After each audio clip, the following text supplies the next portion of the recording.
Hi all, welcome to our channel turning PSC. അപ്പം നമ്മളിന്ന് പഠിക്കാനായിട്ട് പോകുന്നത് 8ാം ക്ലാസ്സിലെ ഒരു SCRT ചാപ്റ്ററാണ് ഇന്ത്യയും സാമ്പത്തിക ആസൂത്രണവും. ഇന്ത്യയും സാമ്പത്തിക ആസൂത്രണവും. ഓക്കെ, ഫസ്റ്റ് ടോപ്പിക്കാണ് ആസൂത്രണത്തിൻ്റെ നാൾവഴി. ആസൂത്രണത്തിൻ്റെ നാൾവഴി. സ്വാതന്ത്ര്യം ലഭിക്കുന്നതിന് മുൻപ് തന്നെ സാമ്പത്തിക ആസൂത്രണത്തിന് ഇന്ത്യയിൽ തുടക്കം കുറിച്ചിരുന്നു. ദാദാഭായ് നവറോജിയുടെ ചോർച്ചാ സിദ്ധാന്തത്തെക്കുറിച്ച് നമ്മൾ പഠിച്ചല്ലേ? കഴിഞ്ഞ ക്ലാസ്സിൽ നമ്മൾ പറഞ്ഞ എന്താണ്? ചോർച്ചാ സിദ്ധാന്തത്തെക്കുറിച്ചായിരുന്നു അല്ലേ? ബ്രിട്ടീഷ് ചൂഷണവും ഇന്ത്യയുടെ വികസന മുരടിപ്പും എങ്ങനെ തരണം ചെയ്യാം എന്നതായിരുന്നു 1931 INC കറാച്ചി സമ്മേളനത്തിലെ പ്രധാന ചർച്ചാ വിഷയം എന്ന് പറയുന്നത്. അപ്പോൾ അതിനകത്തൊരു പോയിന്റ് ഉണ്ട്. 1931 INCയുടെ സമ്മേളനം എവിടെ വെച്ചായിരുന്നു നടന്നതെന്ന് ചോദിച്ചു കഴിഞ്ഞാൽ എവിടെയായിരുന്നു? കറാച്ചിയിലാണ്. 1931 INCയുടെ സമ്മേളനം കറാച്ചിയിലായിരുന്നു. അതിൻ്റെ ചർച്ചാ വിഷയം എന്ന് പറയുന്നത് എന്തായിരുന്നു? ബ്രിട്ടീഷ് ചൂഷണവും ഇന്ത്യയുടെ വികസന മുരടിപ്പും എങ്ങനെ തരണം ചെയ്യാം എന്നതായിരുന്നു അല്ലേ? ഇതിനെ തുടർന്ന് നെഹ്റുവിന്റെ നേതൃത്വത്തിൽ 1938 ദേശീയ ആസൂത്രണ സമിതി അഥവാ നാഷണൽ പ്ലാനിംഗ് കമ്മിറ്റി രൂപീകരിച്ചു. ഇതിന്റെ ഫലമായിട്ട് എന്താണ്? 1938 ദേശീയ ആസൂത്രണ സമിതി അഥവാ നാഷണൽ പ്ലാനിംഗ് കമ്മിറ്റി രൂപീകരിച്ചു. 1944 ഇന്ത്യയിലെ ഒരു സംഘം വ്യവസായികൾ ബോംബെ നഗരത്തിൽ സമ്മേളിച്ച് ഇന്ത്യയുടെ സാമ്പത്തിക വികസനത്തിന് വേണ്ടി ഒരു പദ്ധതി തയ്യാറാക്കി. അതാണ് എന്തെന്നറിയപ്പെടുന്നത്? ബോംബെ പദ്ധതി എന്നറിയപ്പെടുന്നത്. ബോംബെ പദ്ധതി എന്ന് പറയുന്നത് 1944 ഇന്ത്യയിലെ ഒരു സംഘം വ്യവസായികൾ ചേർന്ന് ബോംബെ നഗരത്തിൽ സമ്മേളിച്ചു. എന്നിട്ട് അവരവിടെ വെച്ചിട്ടൊരു പദ്ധതി തയ്യാറാക്കി. അതാണ് എന്തെന്ന് പറയുന്നത്? ബോംബെ പദ്ധതി എന്ന് പറയുന്നത്. ഓക്കെ, പ്രമുഖ സാമൂഹ്യ പ്രവർത്തകനായ MN റോയ് ആവിഷ്കരിച്ച ജനകീയ പദ്ധതി ഇന്ത്യയുടെ ആസൂത്രണ ആശയങ്ങൾക്ക് കരുത്തേകുകയുണ്ടായി. അതായത് പ്രമുഖ സാമൂഹ്യ പ്രവർത്തകനായിരുന്നു ആരെന്ന് പറയുന്നത്? MN റോയും. അദ്ദേഹം ആവിഷ്കരിച്ച പദ്ധതിയാണ് ഏതെന്ന് പറയുന്നത്? പീപ്പിൾസ് പ്ലാൻ അഥവാ ജനകീയ പദ്ധതി. ഇത് ഇന്ത്യയുടെ ആസൂത്രണ ആശയങ്ങൾക്ക് കൂടുതൽ കരുത്തേകുകയാണ് ഉണ്ടായത്. 1948 സ്വതന്ത്ര ഭാരതത്തിൽ ആദ്യമായി വ്യാവസായിക നയം രൂപീകരിച്ചത് ആസൂത്രണത്തിലൂടെ ഇന്ത്യയുടെ വികസനം എന്ന ലക്ഷ്യത്തിന് കരുത്തേകുകയാണ് ഉണ്ടായത്.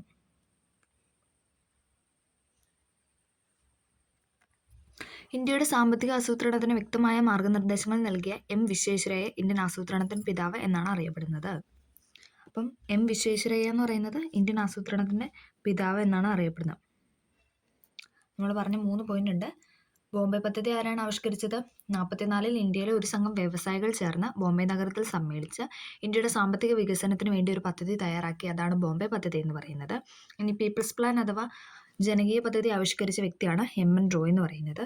ഇന്ത്യയുടെ സാമ്പത്തിക ആസൂത്രണത്തിന് വ്യക്തമായ മാർഗനിർദ്ദേശങ്ങൾ നൽകിയ വിശ്വേശ്വരയ്യയാണ് ഇന്ത്യൻ ആസൂത്രണത്തിന്റെ പിതാവ് എന്നറിയപ്പെടുന്നത്. ഓക്കെ, ഇന്ത്യയുടെ ആസൂത്രിത സമ്പദ് വ്യവസ്ഥ അഥവാ പ്ലാൻഡ് എക്കോണമി ഓഫ് ഇന്ത്യ എന്ന വിഖ്യാത ഗ്രന്ഥം രചിച്ചത് വിശ്വേശ്വരയ്യയാണ്. Planned economy of India PYQ ആണ്. പ്ലാൻഡ് എക്കോണമി ഓഫ് ഇന്ത്യ എന്ന പുസ്തകം രചിച്ചത് Visvesvaraya. Planned economy of India എന്ന ഗ്രന്ഥം രചിച്ചത് വിശ്വേശ്വരയ്യ. അപ്പം ഇന്ത്യൻ ആസൂത്രണത്തിന്റെ പിതാവാണ് വിശ്വേശ്വരയ്യ എന്നറിയപ്പെടുന്നത്. അതോടൊപ്പം പ്ലാൻഡ് എക്കോണമി ഓഫ് ഇന്ത്യ എന്ന ഗ്രന്ഥവും രചിച്ചിട്ടുണ്ട്. 1950 മാർച്ച് 15 കേന്ദ്ര മന്ത്രിസഭ ഒരു പ്രമേയത്തിലൂടെ ആസൂത്രണ കമ്മീഷന് രൂപം നൽകി. നമ്മൾ പറഞ്ഞായിരുന്നല്ലേ?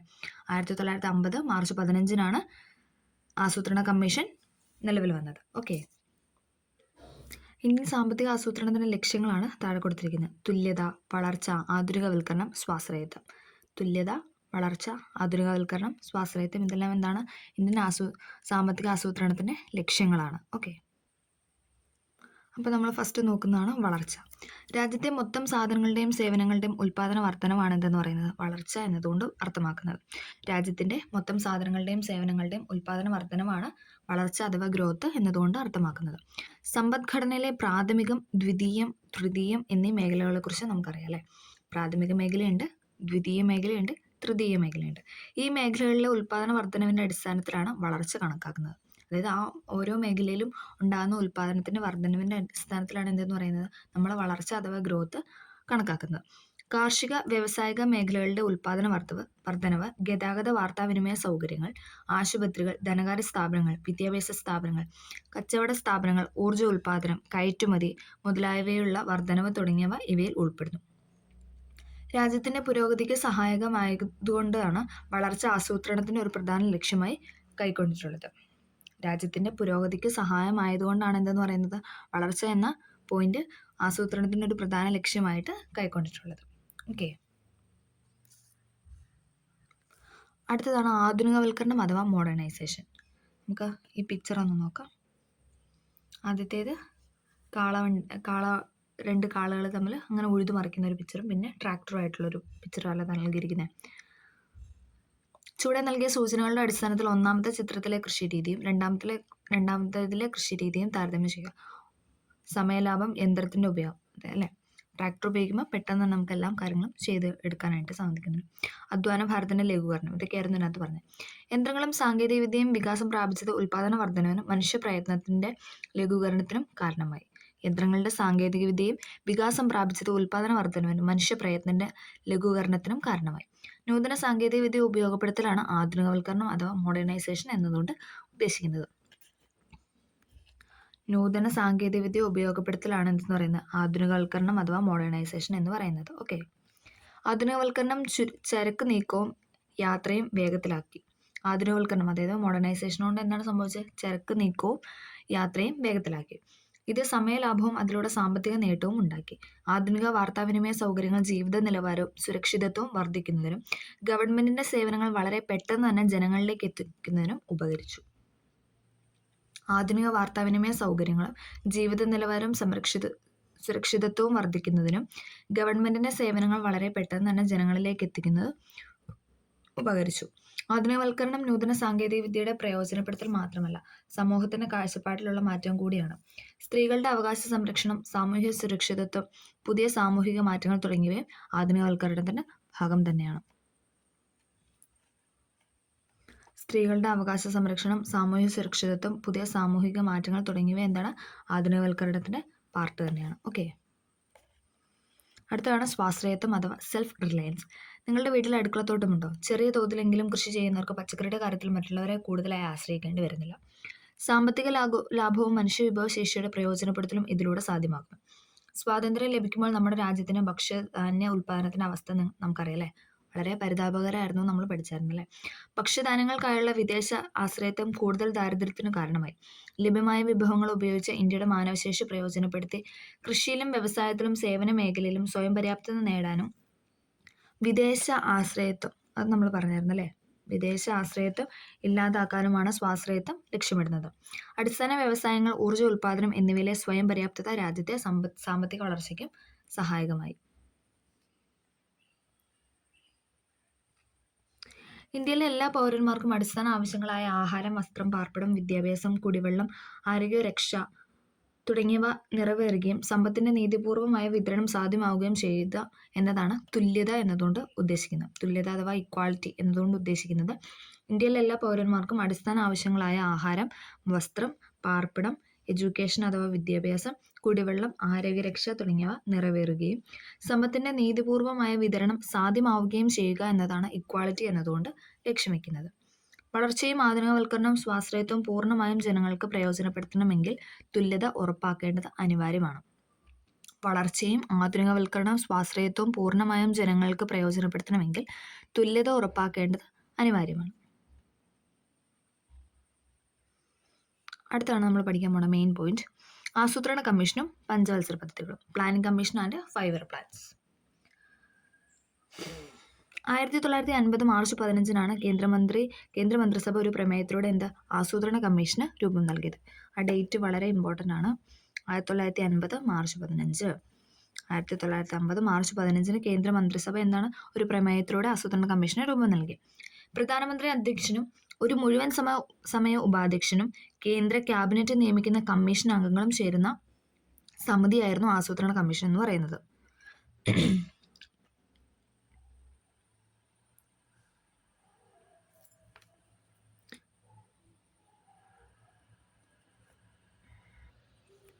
കേന്ദ്ര ക്യാബിനറ്റ് നിയമിക്കുന്ന കമ്മീഷൻ അംഗങ്ങളും പ്രധാനമന്ത്രി അധ്യക്ഷനും ഒരു മുഴുവൻ സമയ ഉപാധ്യക്ഷനും ചേർന്നായിരുന്നു എന്തെന്ന് പറയുന്നത് ആസൂത്രണ കമ്മീഷന്റെ സമിതി എന്ന് പറയുന്നത്.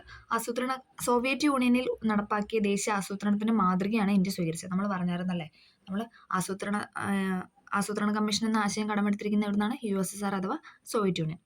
ഇന്ത്യൻ ജനാധിപത്യത്തിനും മിശ്ര സമ്പദ് വ്യവസ്ഥയ്ക്കും അനുസരിച്ചുള്ള മാറ്റങ്ങൾ വരുത്തി നടപ്പാക്കാനാണ് ആസൂത്രണ കമ്മീഷൻ തീരുമാനിച്ചത്. ഇന്ത്യൻ ജനാധിപത്യത്തിനും മിശ്ര സമ്പദ് വ്യവസ്ഥയ്ക്കും അനുസരിച്ചുള്ള മാറ്റങ്ങൾ വരുത്തി നടപ്പാക്കാനാണ് ആസൂത്രണ കമ്മീഷൻ രൂപീകരിച്ചത്. പഞ്ചവത്സര പദ്ധതികൾ ആയാണ് ആസൂത്രണ കമ്മീഷൻ പദ്ധതികൾ വിഭാവനം ചെയ്തത് അല്ലേ. നമ്മൾ ഓരോ 5 ഇയർ പ്ലാൻസ് ആയിട്ടാണ് ഈ ആസൂത്രണ കമ്മീഷൻ വിഭാവനം ചെയ്തത്. ഒരു പ്രത്യേക മേഖലയ്ക്ക് മുൻഗണന നൽകി 5 വർഷം കൊണ്ട് ലക്ഷ്യം നേടുക എന്നതായിരുന്നു പഞ്ചവത്സര പദ്ധതിയുടെ ലക്ഷ്യം എന്ന് പറയുന്നത്. ഇമ്പോർട്ടൻ്റ് ആണ്. ഒരു പ്രത്യേക മേഖലയ്ക്ക് മുൻഗണന നൽകി 5 വർഷം കൊണ്ട് എന്താണ് അതിന് സ്വയം പര്യാപ്തത നേടുക എന്നതായിരുന്നു 5 ഇയർ പ്ലാൻ കൊണ്ട് ഉദ്ദേശിച്ചത്. അണക്കെട്ടുകൾ ഇന്ത്യയുടെ വികസനത്തിൻ്റെ മഹാക്ഷേത്രങ്ങളാണ്. ഇങ്ങനെ പറഞ്ഞ ആരായിരുന്നു? നെഹ്റു അല്ലേ. ഇമ്പോർട്ടൻ്റ് ആണ്, വെരി വെരി വെരി ഇമ്പോർട്ടൻ്റ് ആണ്. വിവരിക്കണം. അണക്കെട്ടുകൾ ഇന്ത്യയുടെ വികസനത്തിൻ്റെ മഹാക്ഷേത്രങ്ങളാണ്. അത് ഏത് അണക്കെട്ടിലാണ് പറഞ്ഞത്? ഭക്രാനങ്കൽ അണക്കെട്ടിനെ കുറിച്ചാണ് അദ്ദേഹം ഇങ്ങനെ പറഞ്ഞു വെച്ചത്. ഭക്രാനങ്കൽ അണക്കെട്ടിൻ്റെ ഉദ്ഘാടന വേളയിലെ ഒരു ചിത്രമാണ് നൽകിയിരിക്കുന്നത്. നമുക്ക് നോക്കാം. ഇതാണ് ഭക്രാനങ്കൽ അണക്കെട്ട്. 1-ാം പഞ്ചവത്സര പദ്ധതി കാലത്ത് അനുബന്ധ അടിസ്ഥാന മേഖലയുടെ വികാസത്തിനായി ഇന്ത്യയിൽ വൻകിട ജലസേചന പദ്ധതികൾ സ്ഥാപിക്കുകയുണ്ടായി. ഭക്രാനങ്കൽ അണക്കെട്ടിന്റെ ഉദ്ഘാടന ചടങ്ങിലെ നെഹ്റുവിന്റെ വാക്കുകളാണ് വൻകിട ജലസേചന പദ്ധതികൾക്ക് ഇന്ത്യയുടെ വികാസത്തിൽ എത്രത്തോളം പ്രാധാന്യമുണ്ടെന്ന് വ്യക്തമാക്കുന്നത്. 1951-56 കാലഘട്ടത്തിൽ കാർഷിക മേഖലയ്ക്ക് പ്രഥമ പരിഗണന നൽകിക്കൊണ്ടാണ് നടപ്പിലാക്കിയത്. അതുകൊണ്ട് തന്നെ എന്താണ് അറിയപ്പെടുന്നത്? 1-ാം പഞ്ചവത്സര പദ്ധതി അറിയപ്പെടുന്ന കാർഷിക പദ്ധതി എന്നാണ്. 1956 മുതൽ 61 വരെ 5 വർഷമല്ലേ. അപ്പോൾ 51 to 56 വരെ പ്രഥമ പരിഗണന എന്തായിരുന്നു? കാർഷിക മേഖലയ്ക്കായിരുന്നു. ഇനി അടുത്ത 56 മുതൽ 61 വരെ 2-ാം പഞ്ചവത്സര പദ്ധതിക്ക് വ്യവസായ മേഖലയ്ക്കായിരുന്നു പ്രാധാന്യം നൽകിയത്. 61 മുതൽ 66-ലെ 3-ാം പഞ്ചവത്സര പദ്ധതി ഭക്ഷ്യ സ്വയം പര്യാപ്തത. അപ്പോൾ ആദ്യം നമ്മൾ കാർഷിക മേഖലയ്ക്ക് പ്രാധാന്യം നൽകി, രണ്ടാമത്തെ പദ്ധതിയിൽ വ്യവസായിക മേഖലയ്ക്ക് പ്രാധാന്യം നൽകി, മൂന്നാമതായപ്പോഴത്തേക്ക് എന്താണ്? ഭക്ഷ്യ സ്വയം പര്യാപ്തത കൈവരിക്കാനായിരുന്നു ഊന്നൽ നൽകിയത്. ഓക്കെ, ഡേറ്റ് പഠിക്കണം, വർഷം പഠിക്കണം. 51 മുതൽ 56 വരെ 1-ാം പഞ്ചവത്സര പദ്ധതി, അതെന്ന് പറയുന്നത് കാർഷിക മേഖലയ്ക്ക് കൂടുതൽ പ്രാധാന്യം നൽകി. 56 മുതൽ 61 വരെ 2-ാം പഞ്ചവത്സര പദ്ധതി വ്യവസായ മേഖലയ്ക്ക് കൂടുതൽ പ്രാധാന്യം നൽകി. 61 മുതൽ 66 വരെ 3-ാം പഞ്ചവത്സര പദ്ധതി എന്ന് പറയുന്നത് ഭക്ഷ്യ സ്വയം പര്യാപ്തതയ്ക്ക് വേണ്ടിയിട്ടാണ് ഊന്നൽ നൽകിയത്. 1-ഉം 2-ഉം പഞ്ചവത്സര പദ്ധതികൾ പൂർത്തീകരിച്ചിട്ടും ഇന്ത്യയുടെ ഭക്ഷ്യ ദൗർലഭ്യം പരിഹരിക്കാൻ കഴിയാത്തതിനാൽ കാർഷിക മേഖലയുടെ പുരോഗതിയും ഭക്ഷ്യ സ്വയം പര്യാപ്തതയും ലക്ഷ്യമിട്ടുകൊണ്ട് ഒരു മാറ്റത്തിന് തുടക്കം കുറിച്ചു. 60 മുതൽ 70 വരെയുള്ള 1-ാം ഘട്ടത്തിലും 70 മുതൽ 80 വരെയുള്ള 2-ാം ഘട്ടത്തിലുമായി നടന്ന കാർഷിക രംഗത്തെ ഈ മാറ്റം ഹരിത വിപ്ലവം എന്നാണ് അറിയപ്പെടുന്നത്. അപ്പോൾ ഹരിത വിപ്ലവം എന്ന ഇത് വന്നത് എന്നോട്ടാണെന്ന് ചോദിച്ചു കഴിഞ്ഞാൽ 60 മുതൽ 70 വരെയുള്ള 1-ാം ഘട്ടത്തിലും 70 മുതൽ 80 വരെയുള്ള 2-ാം ഘട്ടത്തിലുമാണ് എന്തെന്ന് പറയുന്നത്? ഹരിത വിപ്ലവം എന്ന ആശയം വന്നത്. അത്യുൽപാദന ശേഷിയുള്ള വിത്തിനങ്ങൾ, ജലസേചന സൗകര്യങ്ങൾ, രാസവളം, കീടനാശിനികൾ, കുറഞ്ഞ പലിശയിൽ സാമ്പത്തിക സഹായം എന്നിവ ഉപയോഗപ്പെടുത്തി കാർഷിക ഉൽപാദനത്തിൽ വരുത്തിയ ഗണ്യമായ പുരോഗതിയാണ് ഹരിത വിപ്ലവം അഥവാ ഗ്രീൻ റവല്യൂഷൻ എന്ന് പറയുന്നത്. Very very very important. അത്യുൽപാദന ശേഷിയുള്ള വിത്തിനങ്ങൾ, ഇതേപോലെ ഈ സ്റ്റേറ്റ്മെൻറ്റ് PYK അടിച്ചു വെച്ചിട്ടുണ്ട്. അത്യുൽപാദന ശേഷിയുള്ള വിത്തിനങ്ങൾ, ജലസേചന സൗകര്യങ്ങൾ, രാസവളം, കീടനാശിനികൾ, കുറഞ്ഞ പലിശയിൽ സാമ്പത്തിക സഹായം എന്നിവ ഉപയോഗപ്പെടുത്തി കാർഷികോൽപാദനത്തിൽ വരുത്തിയ ഗണ്യമായ പുരോഗതിയാണ് എന്തെന്ന് പറയുന്നത്? ഹരിത വിപ്ലവം അഥവാ ഗ്രീൻ റവല്യൂഷൻ എന്ന് പറയുന്നത്. ഇതിലൂടെ ഭക്ഷ്യധാന്യങ്ങളുടെ കാര്യത്തിൽ പ്രത്യേകിച്ച് നെല്ല്, ഗോതമ്പ് ഇതിലൂടെ ഭക്ഷ്യധാന്യങ്ങളുടെ കാര്യത്തിൽ പ്രത്യേകിച്ച് നെല്ല്, ഗോതമ്പ് എന്നിവയുടെ ഉൽപ്പാദനത്തിൽ സ്വയം പര്യാപ്തത കൈവരിക്കാനും വിദേശ ആശ്രയത്വം ഇല്ലാതാക്കാനും കഴിഞ്ഞു. അപ്പം നമുക്ക് ഹരിത വിപ്ലവത്തിലൂടെ എന്താണ്? നെല്ല്, ഗോതമ്പ് എന്നിവയുടെ ഉൽപ്പാദനത്തിൽ സ്വയം പര്യാപ്തത കൈവരിക്കാനും വിദേശ ആശ്രയത്വം ഇല്ലാതാക്കാനും സാധിച്ചു. ഹരിത വിപ്ലവം പോലെ സമാന രീതിയിൽ പാലും പാലുൽപ്പന്നങ്ങളുടെ വർധനവും ലക്ഷ്യമിട്ട് നടപ്പിലാക്കിയതെന്നാണ് എന്താണെന്ന് പറയാം? ധവള വിപ്ലവം എന്ന് പറയുന്നത്. പാലും പാലുൽപ്പന്നങ്ങളെ വർധനവ് ലക്ഷ്യമിട്ട് നടപ്പിലാക്കിയത് എന്തെന്ന് പറയുന്നത്? ധവള വിപ്ലവം എന്ന് പറയുന്നത്. ഇന്ത്യയിലും അതും വൻ വിജയം നേടി. മത്സ്യ ഉൽപാദന മേഖലയുടെ പുരോഗതി ലക്ഷ്യമിട്ട് നീല വിപ്ലവം ഇന്ത്യയിൽ നടപ്പിലാക്കി. അപ്പം ഹരിത വിപ്ലവം എന്ന് പറയുന്നത് കാർഷിക മേഖല, അതായത് നെല്ല്, ഗോതമ്പ് എന്നിവയുടെ സ്വയം പര്യാപ്തത കൈവരിക്കാൻ വേണ്ടിയിട്ടായിരുന്നു. ഇനി പാലും പാലുൽപ്പന്നങ്ങളുടെ വർധനവും ലക്ഷ്യമിട്ടായിരുന്നു ധവള വിപ്ലവം നടപ്പിലാക്കിയത്. മത്സ്യോൽപാദന മേഖലയുടെ പുരോഗതിക്കായിട്ട് നീല വിപ്ലവം ഇന്ത്യ നടപ്പിലാക്കി. ആസൂത്രണ കമ്മീഷൻ ഇന്ത്യയിൽ നടപ്പിലാക്കിയ പദ്ധതികളും അവയുടെ കാലയളവും നമുക്ക് നോക്കാം. 1-ാം പഞ്ചവത്സര പദ്ധതി, വർഷം എന്ന് പറയുന്നത് 51 മുതൽ 56 വരെ. കാർഷിക മേഖലയുടെ സമഗ്ര വികസനമായിരുന്നു ലക്ഷ്യം എന്ന് പറയുന്നത്. 1-ാം പഞ്ചവത്സര പദ്ധതി 51 മുതൽ 56 വരെ കാർഷിക മേഖലയുടെ സമഗ്ര വികസനം. 2-ാം പദ്ധതി 56 മുതൽ 61 വരെ വ്യവസായിക വികസനം. 56 മുതൽ 61 വരെ 2-ാം പഞ്ചവത്സര പദ്ധതി കാലത്ത് വ്യവസായിക വികസനം. 3-ാം പഞ്ചവത്സര പദ്ധതി 61 മുതൽ 66 വരെ ഭക്ഷ്യ സ്വയം പര്യാപ്തത, സമ്പദ്ഘടനയുടെ സ്വയം പര്യാപ്തത. 2 പോയിന്റ് ഉണ്ട്. ഭക്ഷ്യ സ്വയം പര്യാപ്തത, അതേപോലെ തന്നെ സമ്പദ്ഘടനയുടെ സ്വയം പര്യാപ്തത. 3-ാം പഞ്ചവത്സര പദ്ധതി 61 to 66. അടുത്തതാണ് 4-ാം പഞ്ചവത്സര പദ്ധതി. നാലാം പഞ്ചവത്സര പദ്ധതി എന്ന് പറയുന്നത് 69 മുതൽ 74 വരെ. സ്ഥിരതയോടുകൂടിയ വളർച്ച, സ്വാശ്രയത്വം. നാലാം പഞ്ചവത്സര പദ്ധതിയുടെ ലക്ഷ്യമാണ് സ്ഥിരതയോടുകൂടിയ വളർച്ച, സ്വാശ്രയത്വം. 69 മുതൽ 74 വരെ. അടുത്താണ് അഞ്ചാം പഞ്ചവത്സര പദ്ധതി. 74 മുതൽ 79 വരെ. ദാരിദ്ര്യ നിർമ്മാർജ്ജനം. അഞ്ചാം പഞ്ചവത്സര പദ്ധതിയുടെ ലക്ഷ്യമായിരുന്നു ദാരിദ്ര്യ നിർമ്മാർജ്ജനം. PYQ ആണ്. ഇത് ഭയങ്കര ഇമ്പോർട്ടൻ്റ് ആയിട്ടുള്ളതാണ്. അഞ്ചാം പഞ്ചവത്സര പദ്ധതി ദാരിദ്ര്യ നിർമ്മാർജ്ജനം. ആറാം പഞ്ചവത്സര പദ്ധതി 80 മുതൽ 85 വരെ. ആറാം പഞ്ചവത്സര പദ്ധതി എന്ന് പറയുന്നത് 80 to 85. കാർഷിക വ്യാവസായിക മേഖലകളുടെ അടിസ്ഥാന സൗകര്യങ്ങൾ മെച്ചപ്പെടുത്തുക. കാർഷിക വ്യവസായ മേഖലകളുടെ അടിസ്ഥാന സൗകര്യങ്ങൾ മെച്ചപ്പെടുത്തുക എന്നതാണ് ആറാം പഞ്ചവത്സര പദ്ധതി കൊണ്ട് ഉദ്ദേശിക്കുന്നത്. ഏഴാം പഞ്ചവത്സര പദ്ധതി 85 മുതൽ 90 വരെ. ആധുനികവൽക്കരണം, തൊഴിലവസരങ്ങളുടെ വർധനവ്. ഏഴാം പഞ്ചവത്സര പദ്ധതിയാണ് ആധുനികവൽക്കരണം, തൊഴിലവസരങ്ങളുടെ വർധനവ് എന്ന് പറയുന്നത്. ഒന്നും കൂടെ പറയാം. ഒന്നാം പഞ്ചവത്സര പദ്ധതി 51 മുതൽ 56 വരെ. കാർഷിക മേഖലയുടെ സമഗ്ര വികസനം. രണ്ടാം പദ്ധതി 56 to 61 വരെ. വ്യവസായിക വികസനം. മൂന്നാം പഞ്ചവത്സര പദ്ധതി 61 മുതൽ 66 വരെ. ഭക്ഷ്യ സ്വയം പര്യാപ്തത, സമ്പദ്ഘടനയുടെ സ്വയം പര്യാപ്തത. നാലാം പഞ്ചവത്സര പദ്ധതി 69 to 74. 66 കഴിഞ്ഞ് 3 വർഷത്തൊരു ഗ്യാപ്പ് ഉണ്ട്. അതിനുശേഷമാണ് നാലാം പഞ്ചവത്സര പദ്ധതി ആരംഭിച്ചത്. 69 മുതൽ 74 വരെ. സ്ഥിരതയോടുകൂടിയ വളർച്ച അഥവാ സ്വാശ്രയത്വമായിരുന്നു നാലാം പഞ്ചവത്സര പദ്ധതിയുടെ ലക്ഷ്യം. അഞ്ചാം പഞ്ചവത്സര പദ്ധതി 74 മുതൽ 79 വരെ. ദാരിദ്ര്യ നിർമ്മാർജ്ജനം. ആറാം പഞ്ചവത്സര പദ്ധതി 80 മുതൽ 85 വരെ. കാർഷിക വ്യവസായിക മേഖലകളുടെ അടിസ്ഥാന സൗകര്യങ്ങൾ മെച്ചപ്പെടുത്തുക.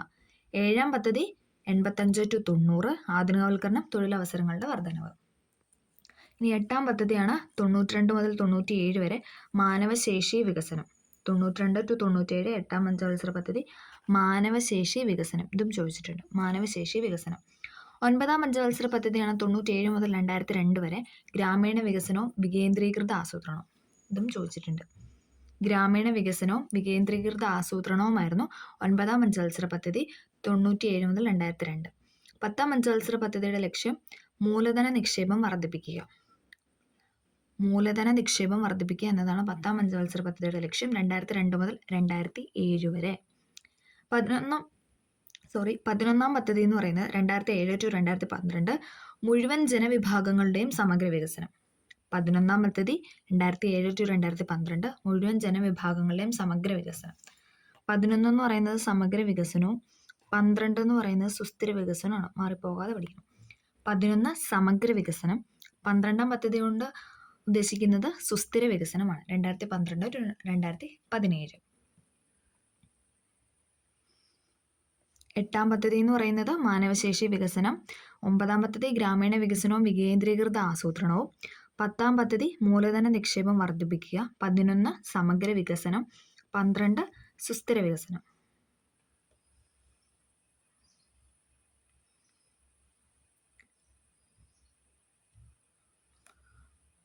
വികേന്ദ്രീകൃത ആസൂത്രണം. പഞ്ചായത്ത് രാജ് ആക്ട് പാർലമെന്റ് പാസാക്കി. 73-74 ഭരണഘടനാ ഭേദഗതി നിലവിൽ വന്നു. പ്രാദേശിക വികസനം ഗ്രാമസഭകളിലൂടെ. ത്രിതല പഞ്ചായത്ത് സംവിധാനം നിലവിൽ വന്നു. 3-4 കട്ടിംഗ് ആണ് ഇവിടെ നൽകിയിട്ടുള്ളത്. നമുക്ക് നോക്കാം. 1992 പാർലമെന്റ് പാസാക്കുകയും 93 നിലവിൽ വരികയും ചെയ്ത 73-74 ഭരണഘടനാ ഭേദഗതി നിയമങ്ങൾ പഞ്ചായത്ത് രാജ് നഗരപാലിക സംവിധാനങ്ങൾ നിലവിൽ വരുന്നതിനിടയാക്കി. Very very very important. 1992 parliament പാസാക്കുകയും 93 നിലവിൽ വരികയും ചെയ്ത 73-74 ഭരണഘടനാ ഭേദഗതി നിയമങ്ങൾ പഞ്ചായത്ത് രാജ്, അതായത് 73 ഭേദഗതി എന്ന് പറയുന്ന പഞ്ചായത്ത് രാജിനെ പറ്റിയും 74 ഭേദഗതി എന്ന് പറയുന്ന നഗരപാലിക സംവിധാനത്തെ പറ്റിയും നിലവിൽ വന്നതാണ്. പഞ്ചായത്തുകൾ ഗ്രാമപഞ്ചായത്ത്, ബ്ലോക്ക് പഞ്ചായത്ത്, ജില്ലാ പഞ്ചായത്ത് എന്നിങ്ങനെ 3 തലങ്ങളായിട്ട് മാറി. പഞ്ചായത്തുകളെ 3ആയിട്ട് തിരിച്ചു. ഗ്രാമപഞ്ചായത്ത്, ബ്ലോക്ക് പഞ്ചായത്ത്, ജില്ലാ പഞ്ചായത്ത്. 9ാം പഞ്ചവത്സര പദ്ധതി കാലത്ത് നിലവിൽ വന്ന ഈ മാറ്റം വികേന്ദ്രീകൃത ആസൂത്രണത്തിന് തുടക്കം കുറിക്കലായിരുന്നു. ദേശീയ തലത്തിൽ പദ്ധതികൾ ആസൂത്രണം ചെയ്ത് നടപ്പാക്കിയിരുന്ന കേന്ദ്രീകൃത ആസൂത്രണ രീതിയായിരുന്നു അതുവരെ നിലനിന്നിരുന്നത്. 9ാം പഞ്ചവത്സര പദ്ധതി കാലത്ത് നിലവിൽ വന്ന ഈ മാറ്റം വികേന്ദ്രീകൃത ആസൂത്രണത്തിന് തുടക്കം കുറിക്കലായിരുന്നു. ദേശീയ തലത്തിൽ പദ്ധതികൾ ആസൂത്രണം ചെയ്ത് നടപ്പാക്കിയിരുന്ന കേന്ദ്രീകൃത ആസൂത്രണ രീതിയായിരുന്നു അതുവരെ നിലനിന്നിരുന്നത്. വികേന്ദ്രീകൃത ആസൂത്രണത്തിലൂടെ അധികാരവും സാമ്പത്തിക വിഭവങ്ങളും പ്രാദേശിക വികസനത്തിന് വിനിയോഗിക്കാൻ ത്രിതല പഞ്ചായത്തുകൾക്കും നഗരസഭകൾക്കും സാധിച്ചു. വികേന്ദ്രീകൃത ആസൂത്രണത്തിലൂടെ അധികാരവും സാമ്പത്തിക വിഭവങ്ങളും പ്രാദേശിക വികാസത്തിന് വിനിയോഗിക്കാൻ ത്രിതല പഞ്ചായത്തുകൾക്കും നഗരസഭകൾക്കും സാധിച്ചു. വികേന്ദ്രീകൃത ആസൂത്രണത്തിൽ ഗ്രാമസഭകൾക്ക് മുഖ്യമായ പങ്കുണ്ടായിരുന്നു. ഗ്രാമസഭകളുടെ പ്രവർത്തനം മുൻ ക്ലാസ്സിൽ പഠിച്ചിട്ടുണ്ട്. പ്രാദേശിക വികസനം സാധ്യമാക്കുന്നതിൽ ത്രിതല പഞ്ചായത്ത് സംവിധാനത്തിലെ ഗ്രാമപഞ്ചായത്ത്, ബ്ലോക്ക് പഞ്ചായത്ത്, ജില്ലാ പഞ്ചായത്ത് എന്നീ 3 തലങ്ങൾക്കും പങ്കുണ്ട്. പ്രാദേശിക വികസനത്തിന്റെ സാധ്യമാക്കാൻ വേണ്ടിയിട്ട് എന്താണ്, ഗ്രാമപഞ്ചായത്ത്, ബ്ലോക്ക് പഞ്ചായത്ത്, ജില്ലാ പഞ്ചായത്ത് എന്നീ 3 തലങ്ങൾക്കും എന്താണ്, പ്രത്യേകം പങ്കുണ്ട്. ഗ്രാമപഞ്ചായത്ത്, ബ്ലോക്ക് പഞ്ചായത്ത്, ജില്ലാ പഞ്ചായത്ത് നോക്കാം. പ്രാദേശിക വികസന ആവശ്യങ്ങൾ വാർഡ് തല ഗ്രാമസഭകളിൽ ചർച്ച ചെയ്യുന്നതാണ് ഗ്രാമപഞ്ചായത്ത്. അതായത് ഗ്രാമപഞ്ചായത്തിലെ ഫസ്റ്റ് പോയിന്റ് എന്ന് പറയുന്നത് പ്രാദേശിക, അതായത് അവിടെയുള്ള ആ ഗ്രാമപഞ്ചായത്ത് നിലനിൽക്കുന്ന സ്ഥലത്തെ ആവശ്യങ്ങൾ വാർഡ് തലത്തിൽ ഗ്രാമസഭകളിൽ ചർച്ച ചെയ്യുന്നു. ഓരോ വാർഡ് തലത്തിലായിട്ട് ഗ്രാമസഭയിൽ ചർച്ച ചെയ്യുന്നു. ആവശ്യങ്ങൾ ക്രോഡീകരിച്ച് എന്താണ്, പദ്ധതികളായിട്ട് സമർപ്പിക്കുന്നു. എങ്ങോട്ട്? ബ്ലോക്ക് പഞ്ചായത്തിലേക്ക്. ഓക്കെ. പ്രാദേശിക വികസന ആവശ്യങ്ങൾ വാർഡ് തല ഗ്രാമസഭകളിൽ ചർച്ച ചെയ്യുന്നു. ദെൻ ആവശ്യങ്ങൾ ക്രോഡീകരിച്ച് പദ്ധതികളായിട്ട് സമർപ്പിക്കുന്നു. ഇനി ബ്ലോക്ക് പഞ്ചായത്തിലെ കാര്യങ്ങളാണ്. ഗ്രാമപഞ്ചായത്തിന്റെ പദ്ധതികൾ വിലയിരുത്തി മുൻഗണനാ ക്രമത്തിൽ ജില്ലാ തലത്തിലേക്ക് സമർപ്പിക്കുന്നു. ഗ്രാമപഞ്ചായത്തിലെ ഇപ്പോൾ നമ്മൾ സമർപ്പിച്ച കാര്യങ്ങളെല്ലാം എന്താണ്, വിലയിരുത്തും. അതിനുശേഷം മുൻഗണനാ ക്രമത്തിൽ ജില്ലാ തലത്തിലോട്ട് സമർപ്പിക്കുന്നത് ബ്ലോക്ക് പഞ്ചായത്താണ്. അടുത്താണ് ജില്ലാ പഞ്ചായത്ത്. ബ്ലോക്ക് പഞ്ചായത്ത് പരിശോധിച്ച പദ്ധതികൾ ജില്ലാതല പ്ലാനിംഗ് കമ്മിറ്റിയുടെ അധികാരത്തിനായി നൽകുന്നു. ബ്ലോക്ക് പഞ്ചായത്ത് പരിശോധിച്ച് അയച്ച പദ്ധതികൾ ജില്ലാതല പ്ലാനിംഗ് കമ്മിറ്റി അംഗീകാരം നൽകുന്നു. സംസ്ഥാന ആസൂത്രണ ബോർഡിന് ഇവ കൈമാറുന്നു. അതെല്ലാം കൈമാറുന്നു. ഒന്നും കൂടെ പറയാം.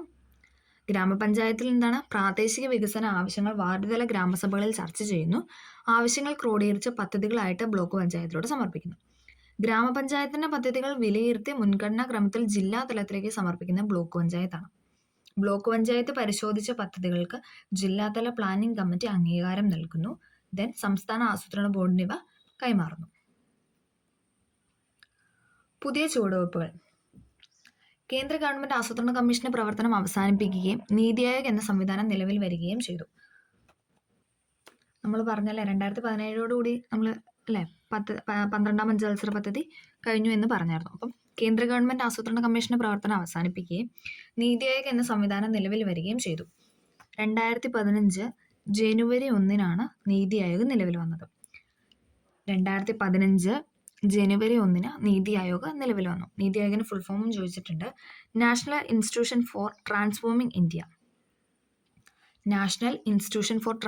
ഇന്ത്യ ആയോഗ് എന്നാണ് നീതി ആയോഗിന്റെ ഫുൾ ഫോം. പ്രധാനമന്ത്രിയാണ് ഇതിന്റെ അധ്യക്ഷൻ. നീതി ആയോഗിന്റെ അധ്യക്ഷൻ എന്ന് പറയുന്നത് പ്രധാനമന്ത്രിയാണ്. ഭരണസമിതിയിൽ എല്ലാ മുഖ്യമന്ത്രിമാരും കേന്ദ്രഭരണ പ്രദേശങ്ങളിലെ ലഫ്റ്റനന്റ് ഗവർണർമാരും പ്രധാനമന്ത്രി നിയോഗിക്കുന്ന ഉപാധ്യക്ഷനും സ്ഥിരം അംഗങ്ങളും ഉണ്ട്. നീതി ആയോഗിലെ അംഗങ്ങളെ കുറിച്ചാണ് പറയുന്നത്. ഭരണസമിതിയിൽ എല്ലാ മുഖ്യമന്ത്രിമാരും കേന്ദ്രഭരണ പ്രദേശങ്ങളിലെ ലഫ്റ്റനന്റ് ഗവർണർമാരും പ്രധാനമന്ത്രി നിയോഗിക്കുന്ന ഉപാധ്യക്ഷനും സ്ഥിരം അംഗങ്ങളുണ്ട്. 2 പാർട്ട് ടൈം അംഗങ്ങളും 4 അനൗദ്യോഗിക അംഗങ്ങളും ചീഫ് എക്സിക്യൂട്ടീവ് ഓഫീസറും ഇതിൽ ഉൾപ്പെടുന്നുണ്ട്. 2 പാർട്ട് ടൈം അംഗങ്ങളും 4 അനൗദ്യോഗിക അംഗങ്ങളും ചീഫ് എക്സിക്യൂട്ടീവ് ഓഫീസറും ഇതിൽ ഉൾപ്പെടുന്നുണ്ട്. മൊത്തം ആരൊക്കെയാണെന്ന് ചോദിച്ചാൽ എല്ലാ മുഖ്യമന്ത്രിമാരും ഉണ്ട്, കേന്ദ്രഭരണ പ്രദേശങ്ങളിലെ ലഫ്റ്റനന്റ് ഗവർണർമാരുണ്ട്, പ്രധാനമന്ത്രി നിയോഗിക്കുന്ന ഉപാധ്യക്ഷനുണ്ട്, പിന്നെ സ്ഥിരം അംഗങ്ങളുണ്ട്. 2 പാർട്ട് ടൈം അംഗങ്ങളും 4 അനൗദ്യോഗിക അംഗങ്ങളും ചീഫ് എക്സിക്യൂട്ടീവ് ഓഫീസറും ഇതിൽ ഉൾപ്പെടുന്നുണ്ട്. പ്രധാന സർവകലാശാലകളിലെയും ഗവേഷണ സ്ഥാപനങ്ങളിലെയും ഉള്ളവരാണ് താൽക്കാലിക അംഗങ്ങൾ എന്ന് പറയുന്നത്. പ്രധാന യൂണിവേഴ്സിറ്റികളിലെയും ഗവേഷണ സ്ഥാപനങ്ങളിലെയും അംഗങ്ങളാണ് താൽക്കാലിക അംഗങ്ങൾ എന്ന് പറയുന്നത്. പ്രധാനമന്ത്രി നിയോഗിക്കുന്ന 4 കേന്ദ്രമന്ത്രിമാരാണ് അനൗദ്യോഗിക അംഗങ്ങളായിട്ട് പ്രവർത്തിക്കുന്നത്. പ്രധാനമന്ത്രി നിയോഗിക്കുന്ന 4 കേന്ദ്രമന്ത്രിമാരാണ് അനൗദ്യോഗിക അംഗങ്ങളായിട്ട് പ്രവർത്തിക്കുന്നത്. ചീഫ് എക്സിക്യൂട്ടീവ് ഓഫീസറെ പ്രധാനമന്ത്രിയാണ് നിയമിക്കുന്നത്. സിഇഒയെ നിയമിക്കുന്ന ആരാന്ന് ചോദിച്ചാൽ പ്രധാനമന്ത്രിയാണ്. നീതി ആയോഗിന്റെ സിഇഒനെ നിയമിക്കുന്നത് പ്രധാനമന്ത്രിയാണ്. നമുക്കൊന്നും കൂടെ നോക്കാം. എല്ലാ മുഖ്യമന്ത്രിമാരും കേന്ദ്രഭരണ പ്രദേശങ്ങളിലെ ലഫ്റ്റനന്റ് ഗവർണർമാരും പ്രധാനമന്ത്രി നിയോഗിക്കുന്ന ഉപാധ്യക്ഷനും സ്ഥിരം അംഗങ്ങളുണ്ട്. 2 പാർട്ട് ടൈം അംഗങ്ങളും 4 അനൗദ്യോഗിക അംഗങ്ങളും ചീഫ് എക്സിക്യൂട്ടീവ് ഓഫീസറും ഇതിൽ ഉൾപ്പെടുന്നു. പ്രധാന യൂണിവേഴ്സിറ്റികളിലെയും ഗവേഷണ സ്ഥാപനങ്ങളിലും ഉള്ളവരാണ് താൽക്കാലിക അംഗങ്ങൾ എന്ന് പറയുന്നത്. പ്രധാനമന്ത്രി നിയോഗിക്കുന്ന 4 കേന്ദ്രമന്ത്രിമാരാണ് അനൗദ്യോഗിക അംഗങ്ങൾ. ചീഫ് എക്സിക്യൂട്ടീവ് ഓഫീസറെ നിയമിക്കുന്നത് പ്രധാനമന്ത്രി ആയിരിക്കും. അടുത്തത് നീതി ആയോഗിന്റെ ലക്ഷ്യങ്ങൾ. വ്യവസായ സേവന മേഖലകളിൽ സർക്കാർ പങ്കാളിത്തം കുറയ്ക്കുക. വ്യവസായ സേവന മേഖലകളിൽ സർക്കാർ പങ്കാളിത്തം കുറയ്ക്കുക എന്നതാണ് നീതി ആയോഗിന്റെ ആദ്യത്തെ ലക്ഷ്യം എന്ന് പറയുന്നത്. കാർഷിക മേഖലയെ മിശ്ര കാർഷിക ഉൽപ്പാദനത്തിലൂടെ പുരോഗതിയിലേക്ക് എത്തിക്കുക. കാർഷിക മേഖലയെ മിശ്ര കാർഷിക ഉൽപ്പാദനത്തിലൂടെ പുരോഗതിയിലേക്ക് എത്തിക്കുക. പ്രബല മധ്യവർഗത്തെ സുസ്ഥിര സാമ്പത്തിക വളർച്ച നേടാൻ പ്രയോജനപ്പെടുത്തുക. പ്രബലമായ മധ്യവർഗത്തെ സുസ്ഥിര സാമ്പത്തിക വളർച്ച നേടാനായിട്ട് പ്രയോജനപ്പെടുത്തുക. പ്രവാസി ഇന്ത്യക്കാരുടെ സേവനം സാമ്പത്തിക സാങ്കേതിക വളർച്ചയ്ക്ക് ഉപയുക്തമാക്കുക. പ്രവാസി ഇന്ത്യക്കാരുടെ സേവനം സാമ്പത്തിക സാങ്കേതിക വളർച്ചയ്ക്ക് ഉപയുക്തമാക്കുക. ആധുനിക സാങ്കേതിക വിദ്യയുടെ സഹായത്തോടെ നഗരങ്ങളെ സുരക്ഷിത ആവാസ കേന്ദ്രങ്ങളാക്കി മാറ്റുക. ആധുനിക സാങ്കേതിക വിദ്യയുടെ സഹായത്തോടെ നഗരങ്ങളെ സുരക്ഷിത ആവാസ കേന്ദ്രങ്ങളാക്കി മാറ്റുക. ആഗോള മാറ്റങ്ങളുടെയും വിപണി ശക്തികളുടെയും ഇടപെടലുകൾ നേരിടാൻ രാജ്യത്തെ പ്രാപ്തമാക്കുക. അപ്പോൾ നീതി ആയോഗിന്റെ ലക്ഷ്യങ്ങളാണ് നമ്മൾ പറഞ്ഞത്. ഒന്നും കൂടെ പറയാം. വ്യവസായ സേവന മേഖലകളിൽ സർക്കാർ പങ്കാളിത്തം കുറയ്ക്കുക. കാർഷിക മേഖലയെ മിശ്ര കാർഷിക ഉൽപ്പാദനത്തിലൂടെ പുരോഗതിയിലേക്ക് എത്തിക്കുക. പ്രബല മധ്യവർഗത്തെ സുസ്ഥിര സാമ്പത്തിക വളർച്ച നേടാൻ പ്രയോജനപ്പെടുത്തുക. പ്രവാസി ഇന്ത്യക്കാരുടെ സേവനം സാമ്പത്തിക സാങ്കേതിക വളർച്ചയ്ക്ക് ഉപയുക്തമാക്കുക. ആധുനിക സാങ്കേതിക വിദ്യയുടെ സഹായത്തോടെ നഗരങ്ങളെ സുരക്ഷിത ആവാസ കേന്ദ്രങ്ങളാക്കി മാറ്റുക. ആഗോള മാറ്റങ്ങളുടെയും വിപണി ശക്തിയുടെയും ഇടപെടലുകൾ നേരിടാൻ രാജ്യത്തെ പ്രാപ്തമാക്കുക. അപ്പം നമ്മൾ ഇതോടുകൂടി ഈ ചാപ്റ്റർ തീർന്നിട്ടുണ്ട്. നമ്മൾ നീതി ആയോഗും പഞ്ചവത്സര പദ്ധതികളും സാമ്പത്തിക ആസൂത്രണങ്ങളെക്കുറിച്ചൊക്കെയാണ് നമ്മൾ പഠിച്ചത്. അപ്പോൾ എല്ലാവർക്കും ഇത് ഇഷ്ടമായെന്ന് പ്രതീക്ഷിക്കുന്നു. ഇഷ്ടമായെങ്കിൽ ലൈക്ക് ചെയ്ത് സപ്പോർട്ട് ചെയ്യുക. Okay, thank